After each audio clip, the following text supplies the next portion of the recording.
Y'all doing? Okay.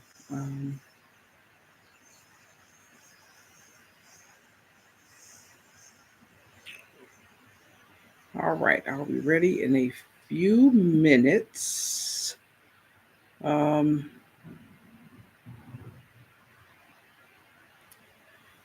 I believe the camera is recording. Um, all right. Hopefully, y'all can see me. I'm going to go ahead and I got a few more minutes. So just making sure, I guess everything is working. So hopefully, the chat is working. Let me know, or later on in the comments after I get done, I'll be able to check the comments later.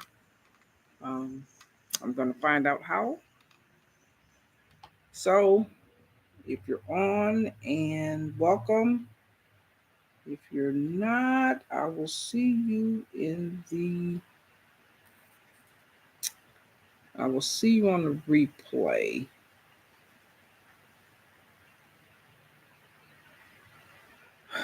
Child, this is all new to me still. Okay. All right. I will be back. 2 minutes. All right. I'll be back.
Okay.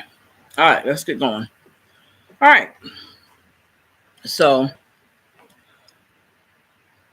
the chat, I don't know. Says welcome to chat. Remember to guard your privacy. Um, I don't know. All right. Well, thought I was ready for that, but whatever. But I'm gonna go ahead and get it going. Maybe you'll see it later down the road. Looking for my notes. I got a little bit of notes. I'll probably add to it, talk about some more stuff. I'm already thinking of adding stuff to it. Um, but anyway, this is house sit number 15 for me. Well, here in Australia. I've had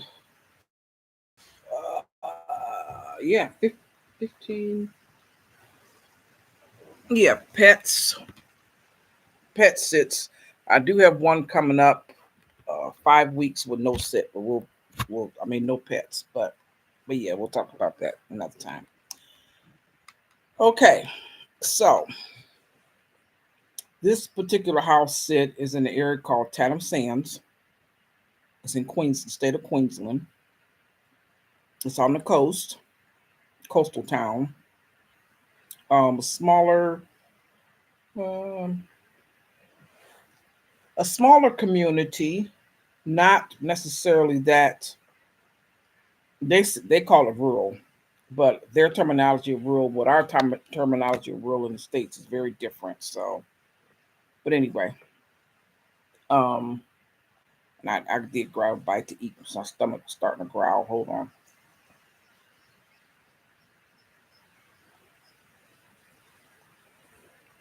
So the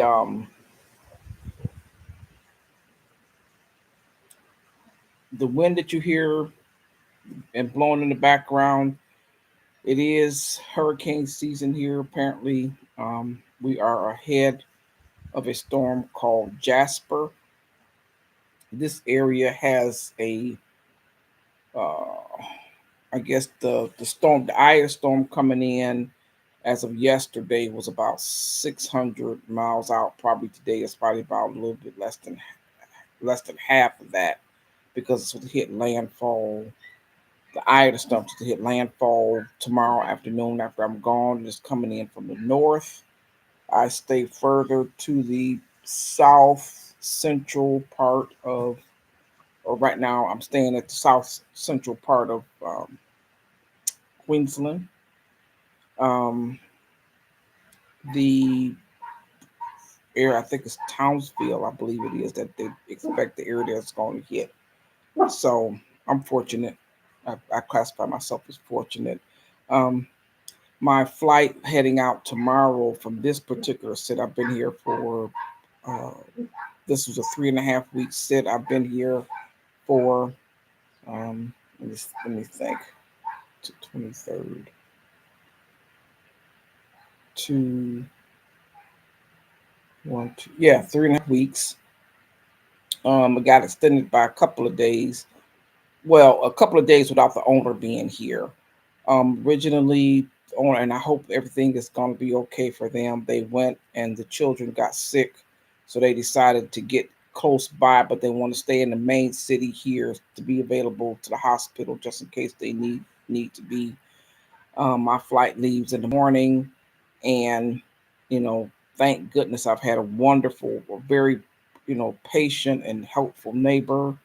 Um, One that has taken this particular dog here, and you might hear barking occasionally. This particular dog here, her and the neighbor across the street, um, dog were once roommates. So it's two smaller dogs. The one that they had here that ended up across the street, um, the homeowner here, once she had her second child, the dog started acting up. So she asked the one across the street, the guy across the street, her neighbors, if they wanted it. They had recently lost their pet, so they ended up taking her. And it's two females, smaller pool. Let's see if I can pick her up for just a minute. She can sit on my lap for a minute. You wanna come up and say hi to the people? Huh? You wanna come up and say hi? No? Okay. Well, she might come up later.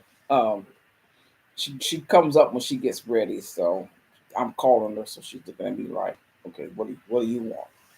You actually calling me? What's going on? But let me turn it around just in case she don't. Well, I'll give her a minute. I'll give her a minute. Um, but yeah, this particular sick has been very relaxing. Um, the dog here is just, and it's a smaller poodle type dog. Very is 10.5 years old, so she's considered a mature dog. Can be active, not very reactive, not very well reactive. I gotta find out what that means. But she's not very active. She's not on a regular schedule for walking or feeding. Basically, they put her food out, and whatever she wants to eat, she eats. When she don't, she don't. Um, the food goes out once a day. I just keep it refilled because some days she'll eat all of it, and some days the food might be in there for a day and a half before she decides to go ahead and eat it. Um, Very well mannered for the most part. Not an excessively amount of barking, but she will bark, but not excessively. Um, a little bit of growling. I kind of spoiled her a little bit because some nights she'll sleep in my bed. Some nights, a lot of nights she might sleep under my bed depending on my movement during the night, um, and the temperature too. Some nights she wants to sleep under the bed, so it's probably a little bit cooler. And when I got here, I started off with the air conditioner, but I've since cut it off. The wind here, especially since the storm coming in, the wind here has been able to keep it, livable, cool. Even though they have solar panels, so they don't have a lot of locations here have solar panels, and they do too here. That supplies the the electricity that they need. They do refunds here for if the power goes back to the plant. They will get a reimbursement here that they used to do in the U.S. for solar power. Now a lot of places don't do that anymore. Um, but yeah, so it's nice, clean, airy. Uh, Windows, screen full. Let me show you quick. Just you know, that's a full screen um, porch door that goes out. Um, Flies could be issue here. So if you see me pick this thing up and start swinging, that means it's a fly buzzing around me. But yeah, this is one of the sitting rooms that I've chosen to be in as opposed to near the kitchen. Near the kitchen is, as you can imagine, there's a lot more flies buzzing around in there, and I'm not a fly person, so I cut that off. I mean, I'm not sitting in there. Okay. All right. So let's get to my notes. This area is known for um, processing aluminum. There are several different manufacturing um, areas here. This area is big for, it is a mining town, but it is mainly aluminum that they recycle here, and I'm sure replenish. They did a brief tour when I got here, but the main industry here is recycling aluminum. Um, they do what else? Being a coastal town, naturally there's coastal activities within a few hours here. Um, Snorkeling, scuba diving, a lot of beaches here. I've been out to 3 different beaches since I've been here. This particular location, the walkway, when I walk the dog here, goes by it's a, I thought it was a tidal, um, the tide coming in and out, but it's not for boat docks. It's for the water rises and low. It's a dam downriver. When the dam opens up, the water rises, and it vice versa. I thought it was something else, but one of the neighbors did correct. Somebody walking the dog did correct me. Okay, this particular dog, like I said, it's a senior dog. Very not necessarily on the schedule. As long as I water, um, I usually put. It has been pretty hot here, so I about every maybe not every day, but every other day I put ice in the dog's water outside. cool off. She'll drink a little bit. She drinks a lot. She drinks too fast sometimes. She chokes quite a bit. So I kind of phase that out, and excitable and stuff to get ice in there. So I just kind of phase it so she can get every other day. I give her ice, but other than that, I try not to. Um, I got to remind her, stop, calm down. Um, what else? The food. She is allowed to get table scraps. I kind of uh, the initial habit of giving dogs food scraps is a trust issue. Um, the owner did say that she was allowed to have food scraps, so I did do that initially, but then she started begging me at the table, so I backed off of that.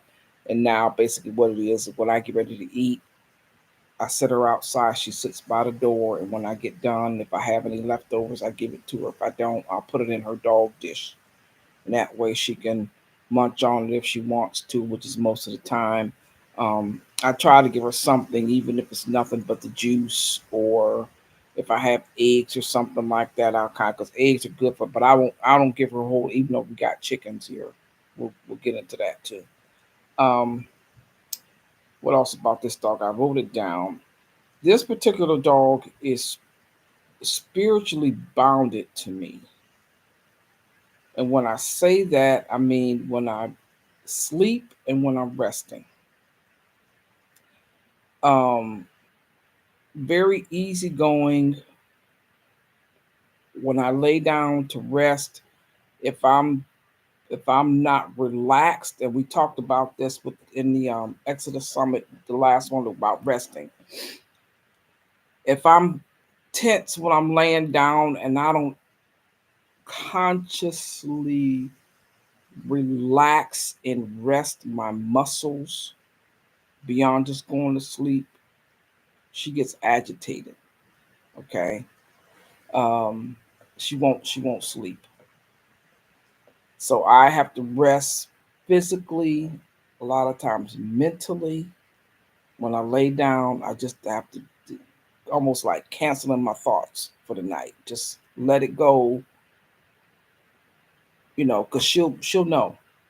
Um, in the course of the night, if I'm having a bad dream, she'll wake up. If I have to go to the toilet, a lot of times she starts fussing before I realize I gotta go. Um, the one of the things with I have, and I don't know necessarily. I've had them all my life. Don't necessarily know what it's called. I don't know if this. I don't wouldn't classify it as lucid dreams, but I don't really know. But it's just that phase of sleep, generally going from sleep to waking up. It's a spiritual aspect of me. Of It's like a spirit wandering. Am I awake? Am I asleep? Am I, a continuation of the dream as I'm waking up? If I'm in a fully relaxed mode when I wake up and do that, I could feel the spiritual aspects of me, what I call wandering. And I don't know, maybe that's detachment, dissociation. I don't know. I'm not sure what it is. But I've had it for a very long time in my life. She started soon after I got here. When I finally relax, it took me a few days, and it does. It takes me 3 or 4. That's why I don't necessarily like short. Um, I don't like short stays because it takes me generally anywhere from four to 7 days to completely relax in my locations. Um, and probably here, not quite a week in, I noticed when I finally relaxed and was able to fully let go and rest as I was coming out of a sleep one night. And it wasn't very early. It was in the middle of the night, I put it like that. It's probably 3 or 4 o'clock in the morning when I started waking up. And I was having a dream. I could feel it kind of in and out. I'll see. And she started following the spiritual aspect of my dream. And I could feel it. It was like a tether almost and she started running after the the aspect of my dream that was kind of, or the spirit of whatever it was moving down the hall, and she was running after it. I could hear her growling. It was kind of like a, I don't know if she was fussing at it or if she was playing with it, but it was a growl, and she was, and then I would be like, and she kept, and I could hear her running down the hall, chasing after this. I could feel it, and I could hear her, and I knew I was in and out of this sleep stage, in and out of this uh, spiritual aspect of my sleep. And as soon as I thought, okay, Deborah, stop, pull it together, you're awake now. She ran back to the bed and jumped up and started looking in my face on the bed. So, in that sense, she's very in tune to the spiritual aspect of me, and I don't think I've ever had a dog do that before. I don't know if I had any pets do that I've noticed. Huh.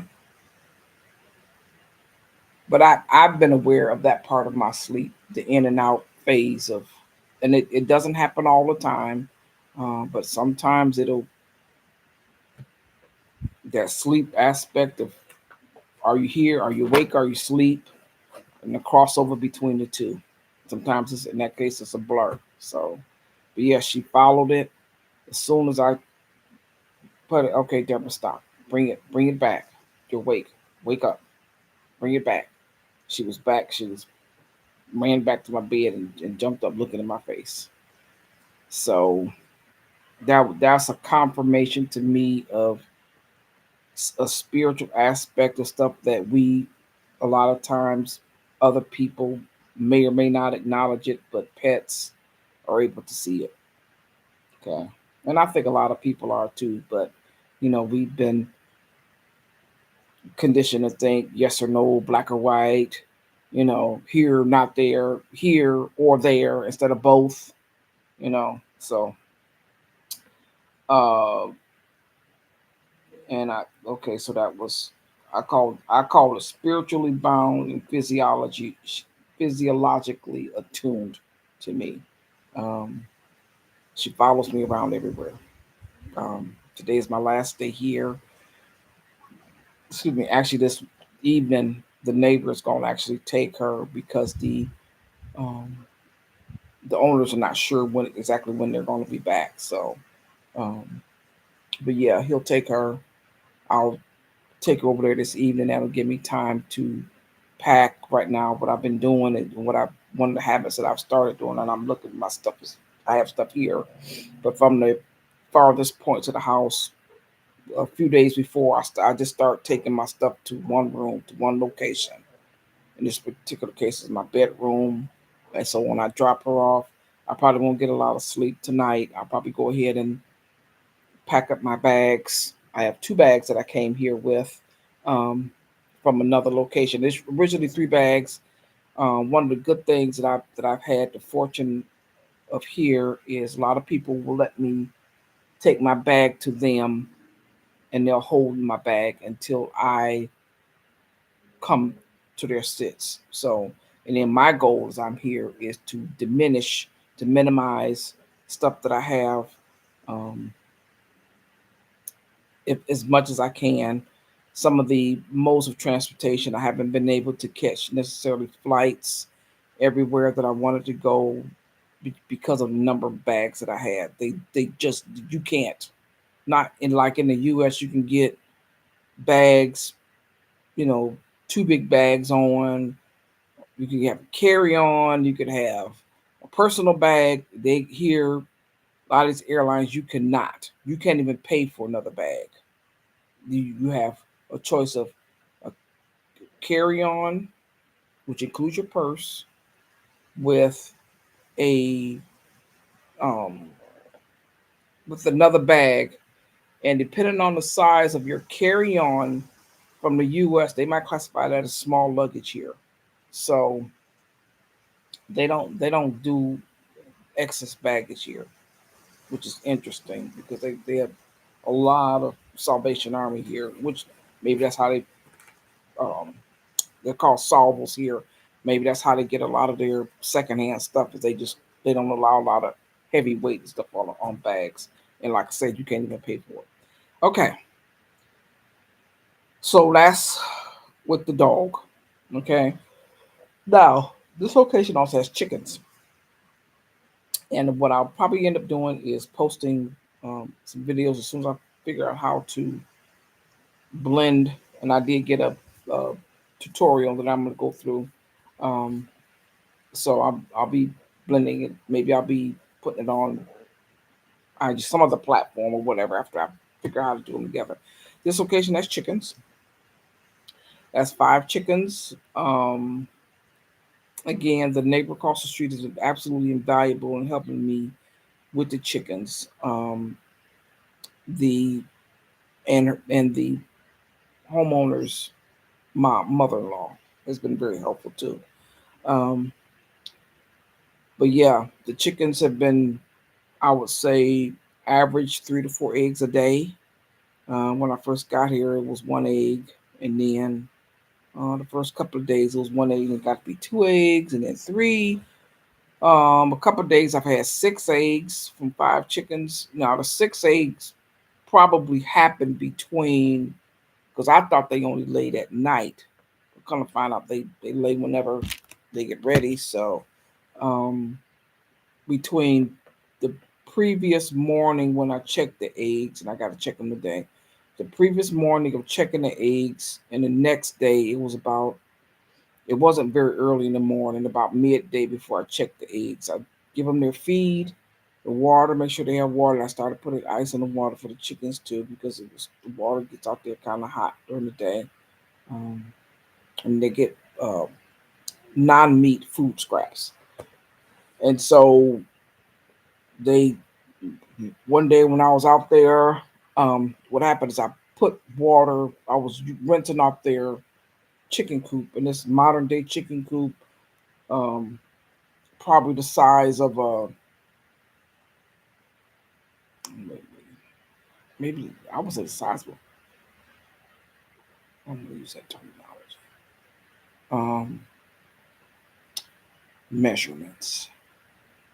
I would say probably 8 feet by 4 feet high by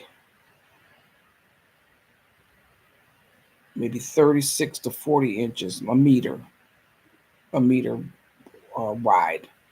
Okay, that they're in this coop. They're in this. It's an electronic chicken coop. It's got up and upstairs and a downstairs to it. The upstairs has the door to it that closes. The solar power. It opens and closes when the sun comes up. When the sun goes down, the door closes.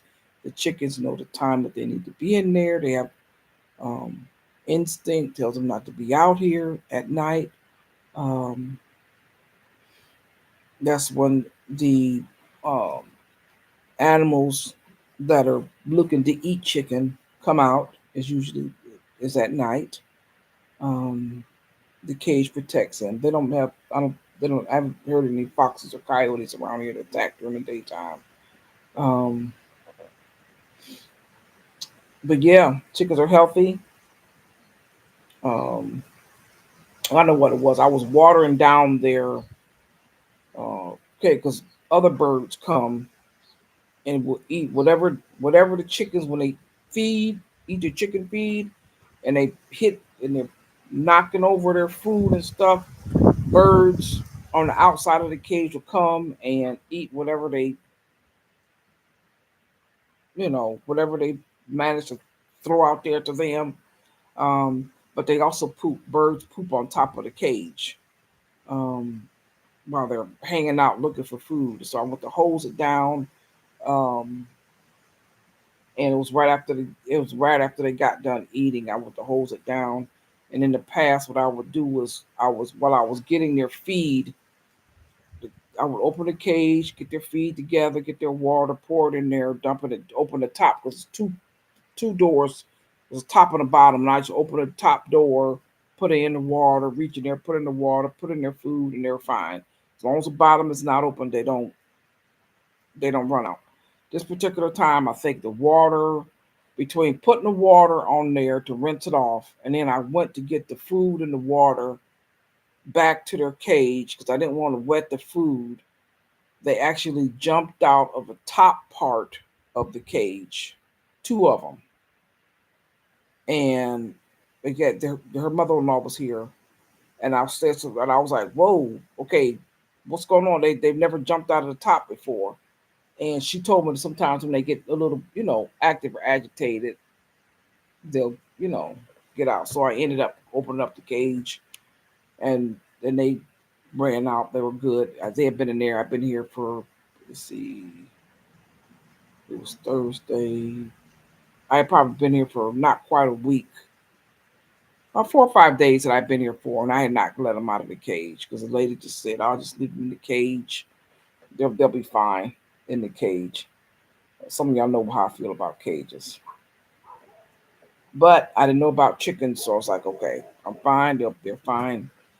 Um, I hear them squawking every day, making noise. I'm like, okay.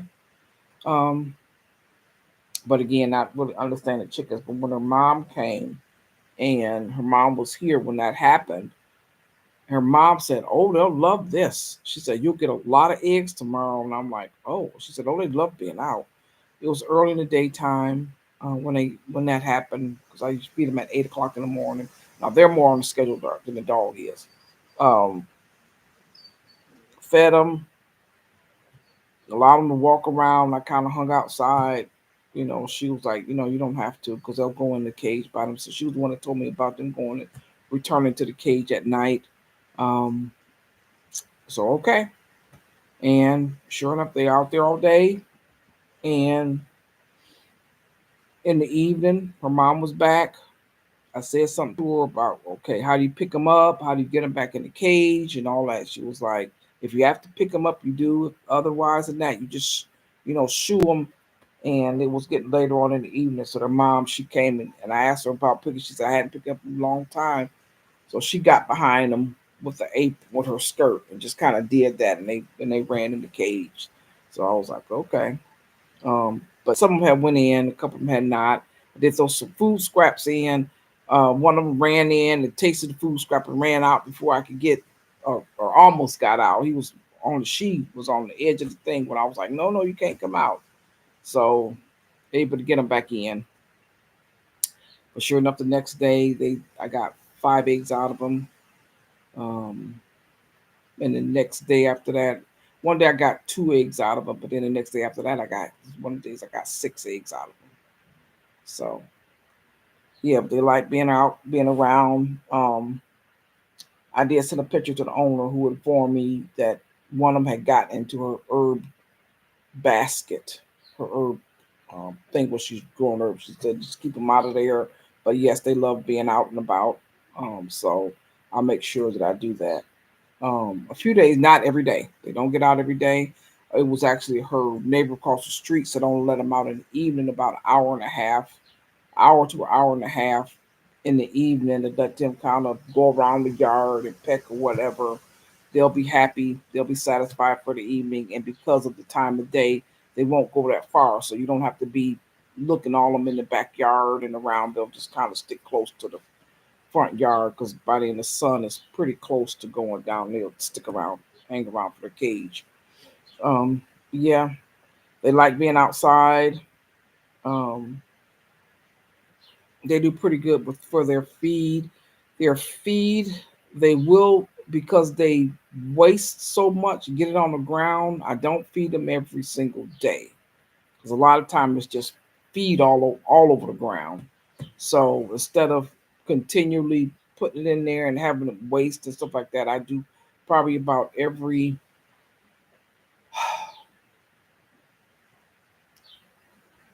probably I gave them some yesterday. There was quite a bit on the ground yesterday evening. I'll look at it today. I'll probably feed them again tonight. Today I gave them food scraps. So they were pretty good about that. Okay. All right, enough about the animals. All right, practical stuff that I've learned here. Okay, this is where notes get real sketchy. Um, the mother-in-law decided she actually purchased the house across the street from here. She was on the market looking for a house nearby where she was staying. The house became available across the street. They let her know. She was able to switch gears, come on this end. It's right across the street from her grandchildren, from her son and daughter-in-law. Very mild-mannered lady. She came down. We met, and okay, got a delivery going across the street. Boys turned around. Maybe well, whatever. He might be back in. No, wrong house. Okay. Um. So her mom came down. She actually spent a couple of nights here, which was great. I mean, the homeowner here asked me, did I mind? And you know, I don't know nobody. I don't mind as long as I have my own space, and I do. Her mom had her own bed. I had mine. Um, and she came down very, mannerly, talks, you know, which is interesting. This the going into the second day, she told me, she said, you know what, my daughter-in-law, she said, I was surprised when you came to the door, and I was like, really? She said, they didn't tell me you were black. You were Black American. And I was like, oh, she said, they told me you were American, and you'll be here, but they didn't tell me you were black. And I was like, oh, okay. She said, you kind of surprised me when you came to the door. Which I remember when she said it, when I went to the door, she kind of stepped back, which I thought she was stepping back to, give a little bit of space, what I call aura, a little bit of space. And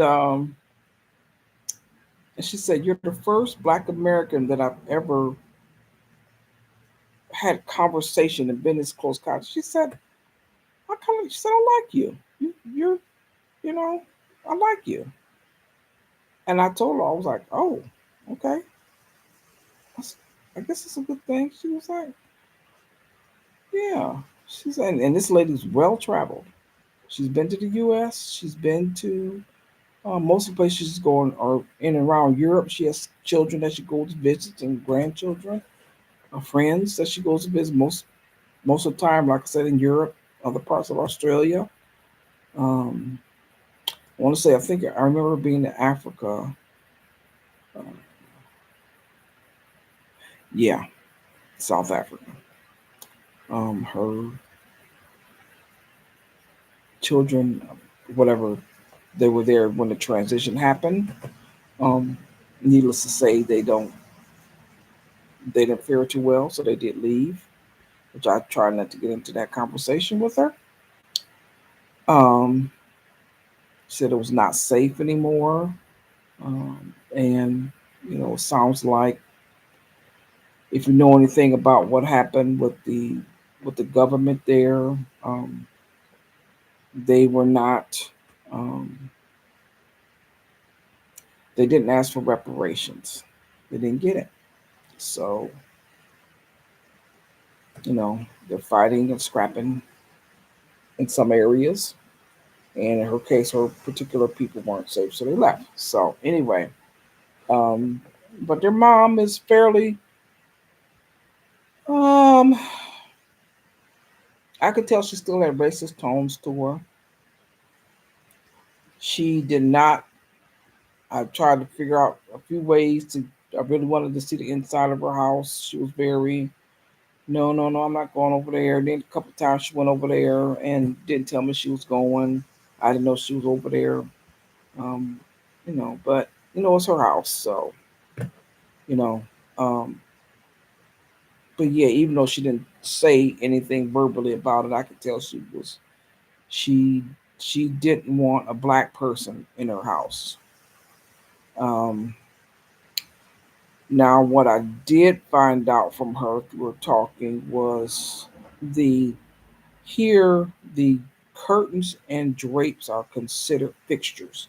Apparently, the when she did the first walk through the house and made the decision that she was going to buy it, they had drapes. They did a video. She showed me the video, and the person, it was a guy. Okay, it was family. The guy and his wife had been living there. The wife passed away some years ago. I want to say maybe not long, maybe 3 years ago. The guy, they've been married a long time. The widower, the husband, couldn't, just got disorientated without his wife being there.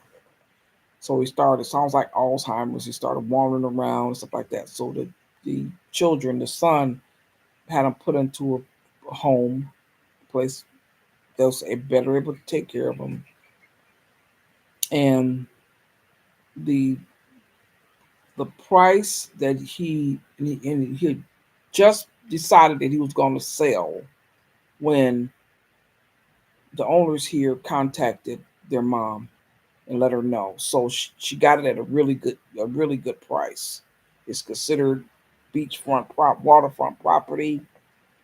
The price that she paid for it, I'm sure the guy he knew her, didn't necessarily want to get involved in all of the rigmarole. When hey, even though there was negotiations going on for them to settle on a price that they both agreed to, apparently his sister, was not happy. So she decided that she wanted to make things a little bit tougher for her.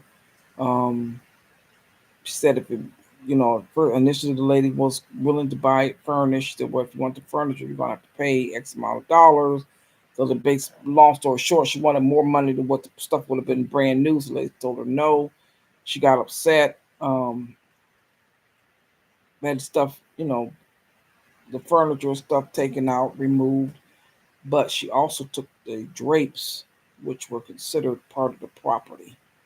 Um, and so when the mom came to look and kind of find out that the drapes are gone, needless to say, it's an insurance claim. To make a long story short, okay. Um, but yeah, when we talked about it, and I told her, in the U.S., you're not entitled to drapes or curtains or anything. You get basically the house itself. And she said, here in Australia, that's considered a fixture.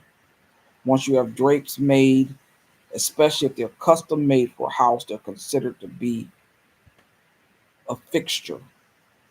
By her being um, a little bit older than me, senior citizen, moving there alone, in a house without any curtains. In addition to, they celebrate their holidays here.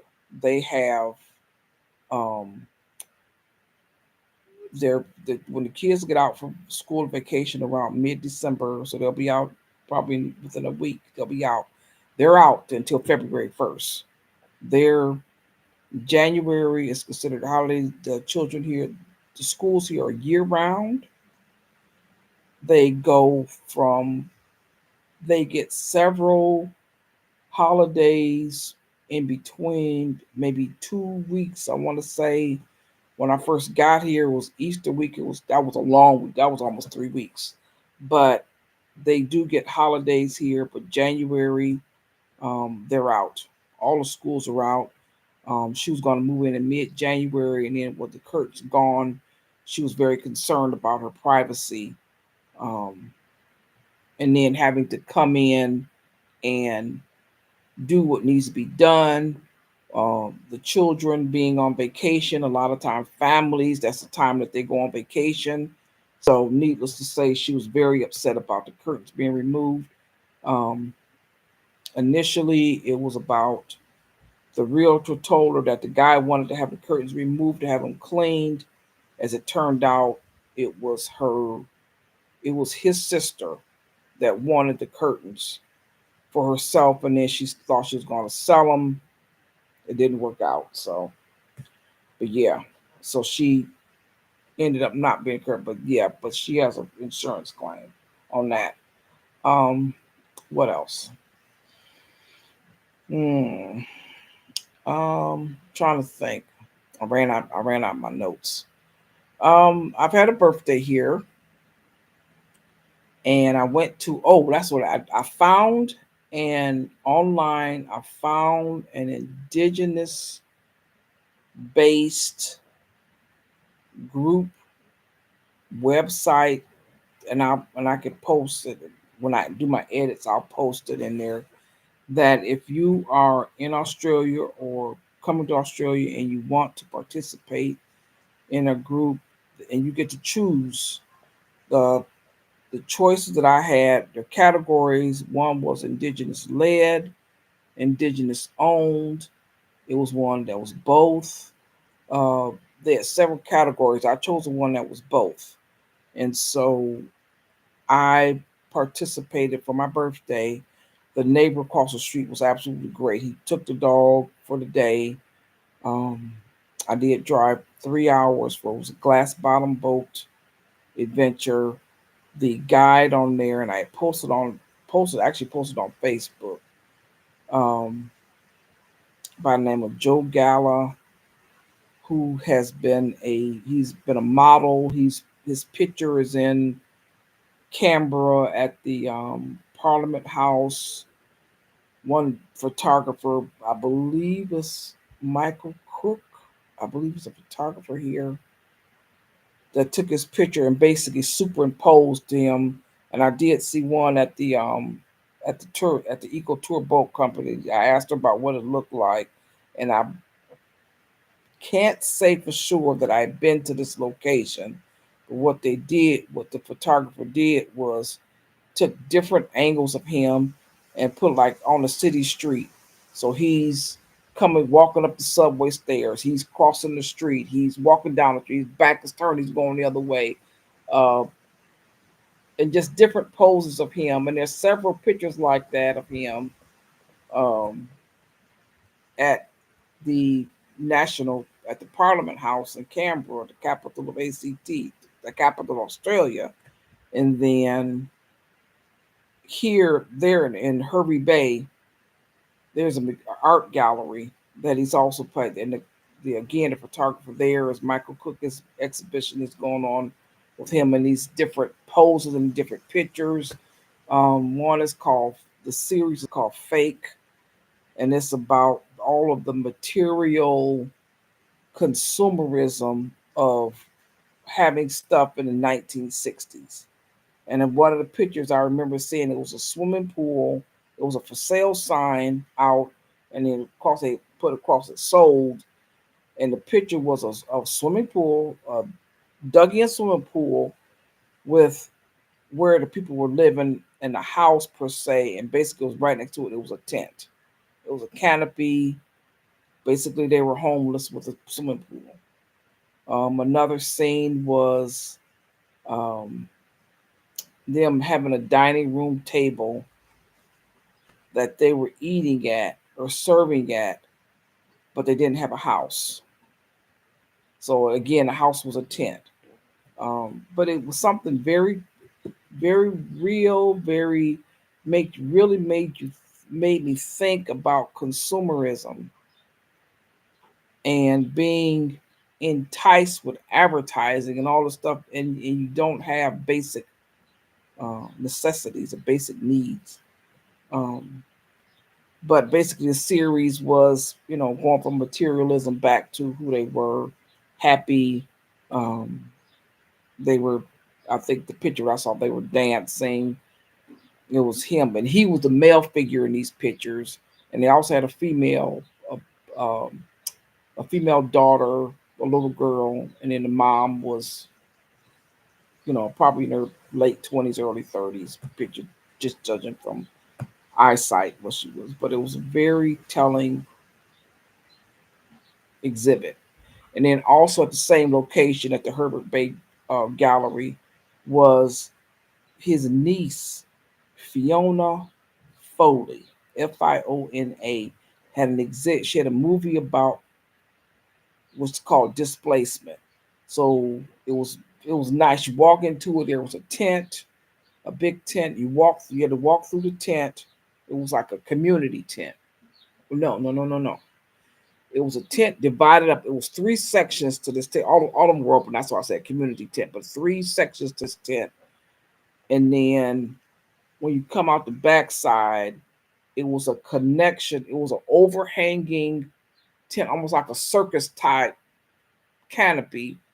But on the lower level, it was other smaller tents that was connected, like houses, but they were tents. I want to say it was 6 to 8, where people could come out and meet in the middle with um, uh, uh, what do you call it? Chairs set up. Chairs table. They come out and conversate and talk. And then they had a recording going, almost like the visualization of y'all sitting together talking about housing issues where you're at. That was really good. That was good. And then once you get past there, she had a video again of the video. I guess if I was summarizing and going from my own, from what I saw and what I gathered from that particular film, it was a documentary, but it was an older lady being attached to the land. It was three younger women, and then they got separated. The three younger women basically fell for the division. The young, I'm younger, I'm prettier, I'm lighter skinned, I'm this, I'm that. She's old, she don't know anything, and so they kind of, even though to me it was the three younger women resembled her daughters, her own daughters, that it kind of turned against her. And they went on their way, and then it showed them basically realizing that the water and being tied to basically abandoned her. They abandoned her. They went to the water to pursue their dreams, so to speak. And they were, modeling, dancing, and stuff like that. And they realized that they were connected to her. So toward the end, they went back to her. But yeah, it was but that's the Herbie Bay Gallery. Yeah, so I'll say that her it was another name to it because it was it was a historical art society, and it wasn't that one. It was just called a gallery. Very nice setup. Um, yeah, I'm gonna find the guy. I'm gonna be back in the area um in a few months, and I'm gonna look the guy up. I tried to get his information, but because of the culture difference, I didn't know how to ask him for his. God, if all probably could say is your contact information. Are you online or something? Because I haven't been able to find him online. But in the moment, I didn't want to seem forward or um, something like that. So I didn't ask for his information. And I tried to call his information from his job, and his employers are, as he would call it, English people, and I'm sure they didn't pass the information to him. And I could tell by the hesitation in the woman's voice that she was not going to give him the information. So, which the information being, give him my number so we can stay in contact. So, but anyway, I'll make a phone call, um, probably to the museum, to the not the museum, the gallery today to see if they can give me some information, email address, or anything to keep in contact with them. But yeah, I've been able to connect to indigenous, and me and him took a walk um, from the boat. The boat docked at an island. The water, because of the storm, where the skipper, the captain, was having challenges knowing where to dock the boat. We were supposed to go scuba diving, and not scuba, snorkeling. The waters were too rough for that. Um, there was one island that he usually go to. The water level wasn't right. The water was too rough to get to that particular island. There's a lot of islands around there, so we settled on. Um, it was called Round Island. Um, that we, he was able to drop anchor there. So we, nobody lived there, but we was able to drop anchor there. We just kind of wandered around talking. A few of us did get in the water early, able to change our clothes and come out of that. The water was warm, but it was cool enough. It cooled me off quite, salt water cooled me off pretty quick. But yeah, me and a couple other passengers who were on the boat got in. Um, but anyway, we went to walk, and this was the day after my birthday. I told them this is my birthday gift to myself, and but yeah, but just walking and talking. One of the things that stood out to me, um, you know, being from U.S. and you have this strong um, cultural, um, racial based information, and I asked him about it, and he told me some of the setbacks and stuff, some of the what we call the brutality. He didn't go, he wasn't real elaborate about it, but he tell me about. But one thing that stood out to me more than anything, he said the how did he word it? Everywhere people migrate all the time. They come and they go. He said we don't have any problems with that. He said the issue that we have is the way that they're treating the environment here. The environment here is for everybody. It's not just for us. It's not just for them. It's for everybody. It's for other animals. He said that's the problem that we're having is the way that they're treating the environment here. That's the biggest problem that we have. And because without that, you don't have anything for anybody. Um, but the basic philosophy is, if how did he word it? If it's not yours, don't take it. Leave only footprints. And what's the third one? Take pictures, leave footprints. Um, and if you have a lot, share. So it was very big, and I'm paraphrasing that. Just I don't have it written. It's written down, but I don't have it written down in front of me. But yeah, very simple philosophy. Not necessarily angry. He seemed to be. He made the best. Basically, he makes the best of the situation and what he's living at. Um, you know, doesn't appear to be angry, bitter. At least not overly angry or bitter. Just it is what it is. People are people. So yeah, he was pleasant to be around. Very pleasant to be around. Hmm. Okay. Um. Okay. What else? Mm, okay. I'm sure I got some other stuff, but I'm gonna get off of here. Let me see. Oh, let me ask. So,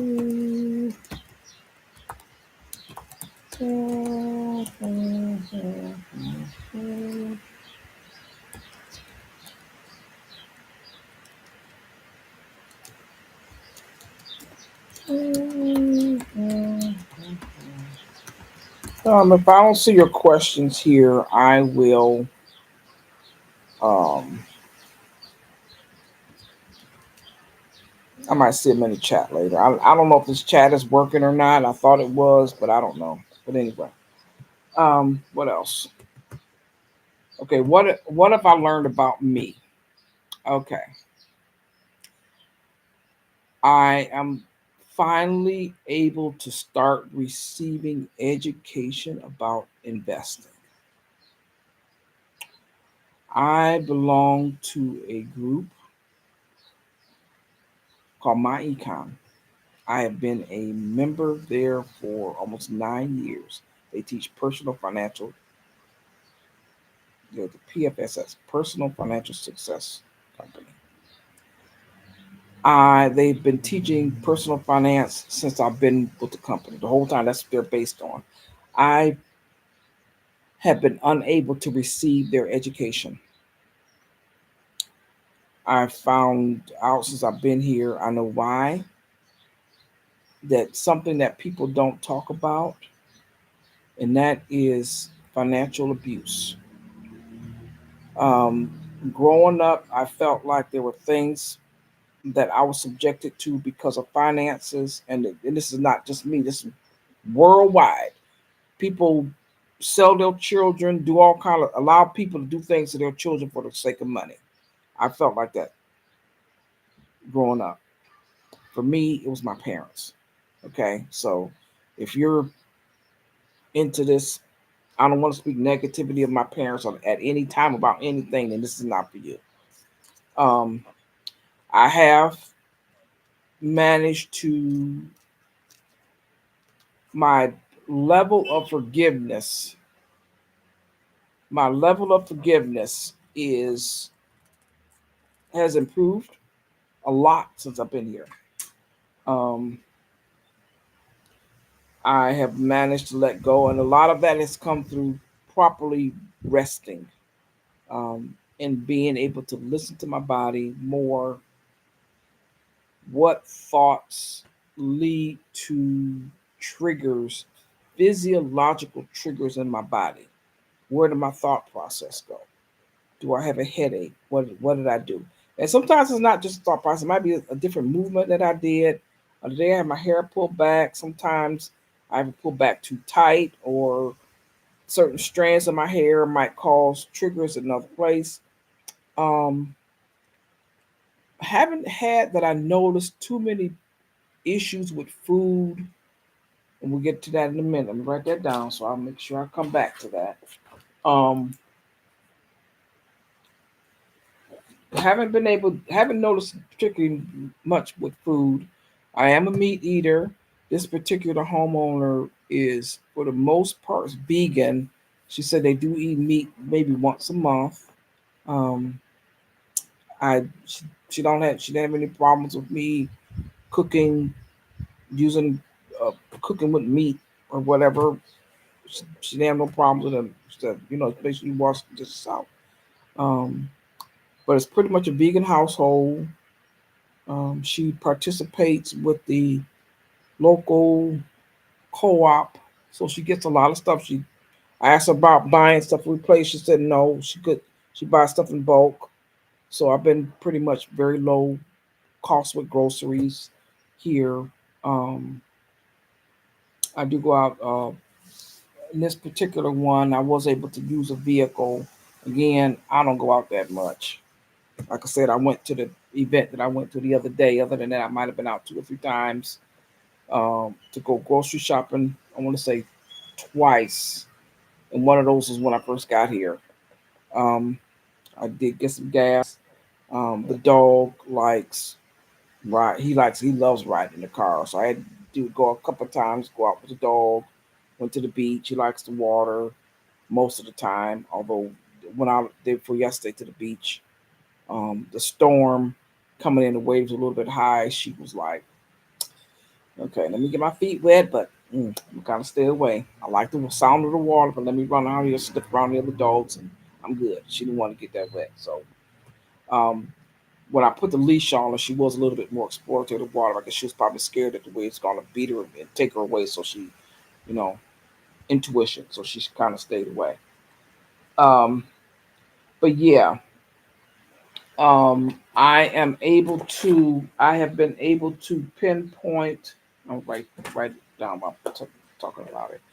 Um, I have been able to receive training on investments without it being a trigger. Um, I will be. I do have some investments that I kind of put some money in and kind of backed away from it.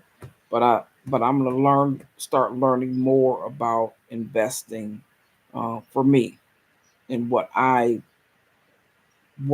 feel that I can tolerate, what works for me. But I am at the point where I'm able to listen, to actually listen to it. I mean, it's online. They've recorded it. Listen to it in my own time. Um, but I've been able to pin. I know when what I call too much information, and I can cut it down. I've started to take notes. This is after 9 years. It's never too late. I don't feel like it's too late for me. Um, I do still have some money. It's not a lot. Naturally, most people want financial security. Um, I'm good. I'm good. I have enough to be here. I'll put it like that. Um, But yeah, so being able to rest, release some stuff, mentally write down, journal, and I don't journal a lot. I usually do videos and talk like I'm doing now. Um, but the writing down helps me to process, to let it out. It's an artistic form of purging that works a little bit better for me. Sometimes it gets a little emotional, um, but, but yeah. Um, so learning about investing, and my brother was getting on me about investing. So you know, about not knowing about finances. So that kind of pushed me a little bit. Um, yeah, our relationship. I've also figured out, and I said something alluded to food earlier. Um, and it's happened around Thanksgiving. Initially, I was supposed to be on it, and that's the one thing that about all this traveling and being so far is my being away from my grandkids. That's tough. This is tough. Um, but I made the choice that I needed to heal and get better for myself before I could be fully available to, as they get older and able to absorb and be around me more and stuff starting to stick. I needed to be able to purify, purge, let stuff go, figure out what stuff is mine, what's not mine. And for that, I needed to be as far away from a familiarity as possible. My early trauma in life started with my parents before I started school, and so I had a lot of triggers.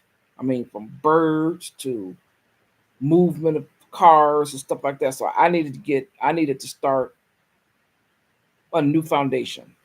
So that's why I decided to. Thanks for liking.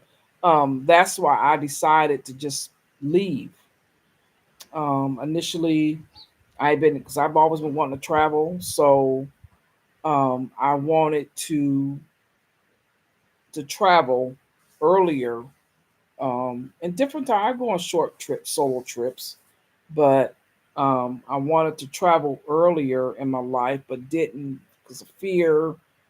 I always think that I didn't have enough money. Was I safe? And listen to other people. Don't do this, and you're going to get here, and you're going to get in trouble here, and just being barraged with all of this stuff, mainly from family, about stuff. And there was a lot of triggers for me and stuff like that. And so then I just was just always scared. And so then I decided, um, if, if I'm sure you probably know by now, I had a car accident in 2019.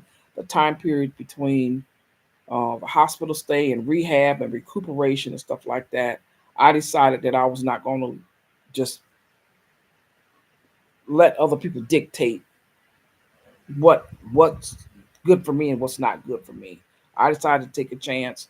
I got a little bit of money, and I say a little bit, I mean a little bit of money from the car accident because it wasn't my I would have got a lot more. I was on a ride share app. I should have got a lot more, but as it turns out, I later found out the attorney was scared of the. Thanks, Rashida, for them contracts. Okay. But anyway, the attorney was scared of going after the ride share company. So he didn't include him in the lawsuit, and so I just got a little bit of money between underinsured motorists, the motorists that hit me, and then underinsured part. The hospital bill did get pretty much paid for, so I am grateful for that. I was also able to get, um, uh, I guess we classified as disability insurance that I had signed up for with the rideshare company before the accident, so that kicked in. Um, so yeah, yeah, okay. I did get a little bit. I didn't think about that. I did get a little bit because I went for a little bit over a year of getting that money, and then that went right into COVID and all this. But anyway, um, so yeah, so I don't got off track. Where was I? Investing. Yeah, yeah, investing. Okay, I went. Okay, I went into food. Okay, um, and the grandkids. That's what. That's what started. I was supposed to be have a face-to-face chat with my grandchildren on Thanksgiving, and I was going to call. And as it turned out, I decided, which I forgot that I had told one of my sisters that when she got there, to if she got around the kids, to video to call me. Um, and and basically, long story short, my relationship with my son and his my daughter in love is not that great. Okay, um, a lot of toxicity, especially for me, um, about that. So, but anyway, they was going to get there and going to do a phone call, WhatsApp, and I decided through whatever I decided that I was not going to do that. So I didn't call.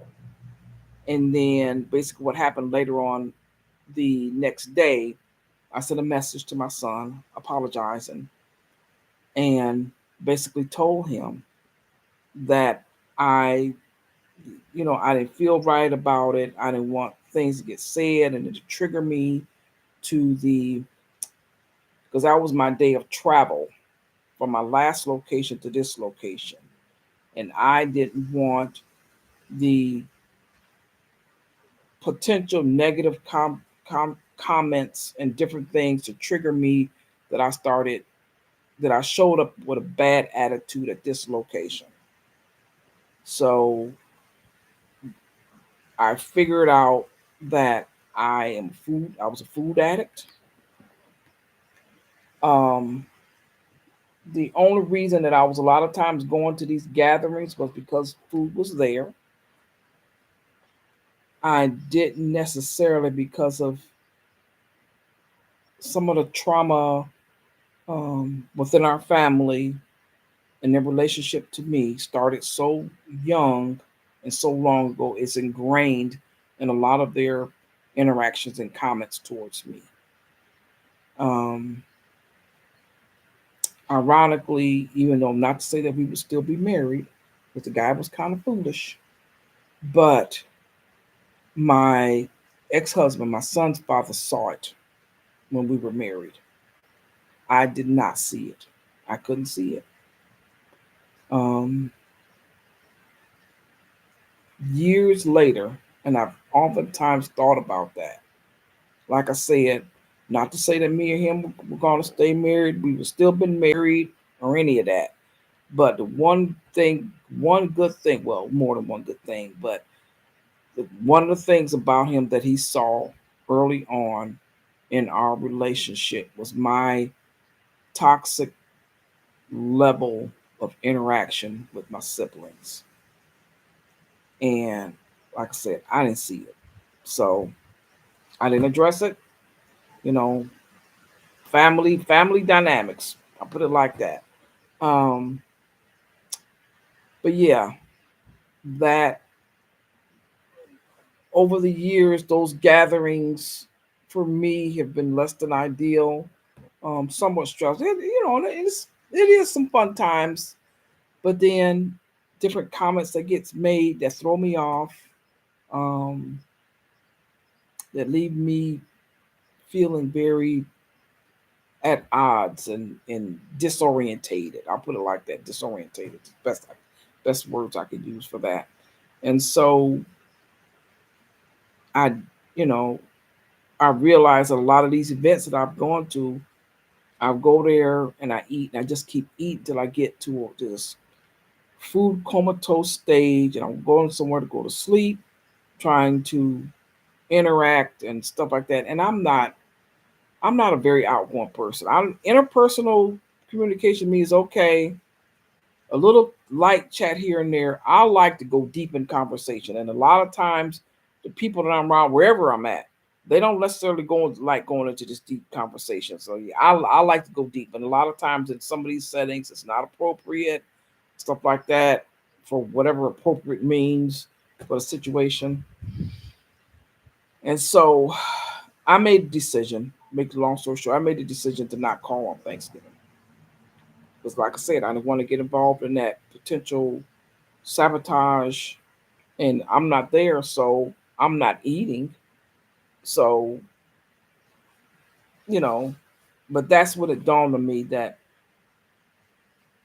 and it had been over the years kind of questioning this, that, or the other, and saying I'm going for the excuse to be around family and stuff like that. But our history, at least my history, and the interaction that I've had, it wasn't, you know, this my character has been assassinated from a very young age. So not having to be there, but I would show up for the food. That's always been my downfall in the past, is showing up as being there for food. So right now I'm in the stage of controlling my food, but it's more to it than that. It's more to it. People just say stop eating or cut back on eating. It's a lot of emotional um, soothing with food over the years, and right now I'm working on that. I'm getting down to regimen. So far, I'm three pieces of food in the morning. First thing in the morning, I drink water. I eat these three pieces of food. So, excuse me, that's my start. That's what I'm riding with. The rest of the food during the course of the day, I give myself permission to eat, and I ask myself as I'm eating, am I full yet? How do I feel? Where am I at? My mind, what's going on with my, if I'm eating a lot, okay, what's going on? Asking myself that. Um, if I eat very little, it's like, okay, am I feeling guilty about eating? What's going on here? Um, so spending a lot of time while I'm eating, trying not to, but if I sit down to eat, being conscious of not playing computer games or some computer game I don't got addicted to. Um, being trying to be present with me and the food. Just like, and I've heard people say that before, but without addressing other stuff that was going on with me, I was falling for it. So being very present uh, during the cooking, during the preparation phase, um, being flexible, what's available to eat right now, instead of going to the store and just buying a very small selection of food items, eating those most of the time. When I run out of those items, I'm going back to the store instead of just looking to see, okay, what's available? What can I work with here? Um, I have tried some dishes while I'm here, and I try to, since I've been here in Australia, try something different every time, something different, whatever it is. It might be spices, it might be this particular house. She has a lot of vegan stuff. I tried doing some spelt. I haven't got the recipe down. The cake wasn't that good. It looked good, but it wasn't that good. I did force myself to eat most of it, but it wasn't that good. And I'm sure a lot of, because I've had spelt cakes from places in the U.S. and people that know what they're doing. So I didn't know what I was doing. Um, but I did try, and I'm happy for that. Um,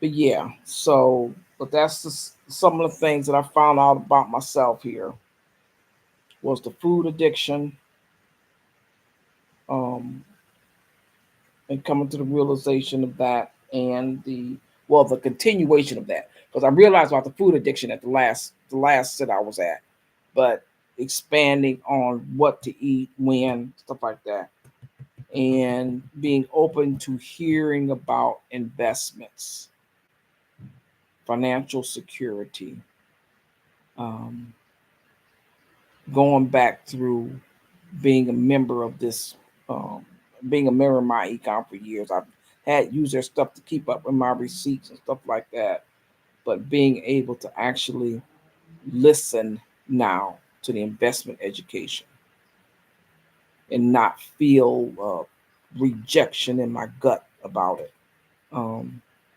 and realizing that people don't have to, just because you have money don't mean you have to be irresponsible with it. Don't have to be abusive with it, which is what I was battling was abuse, financial abuse.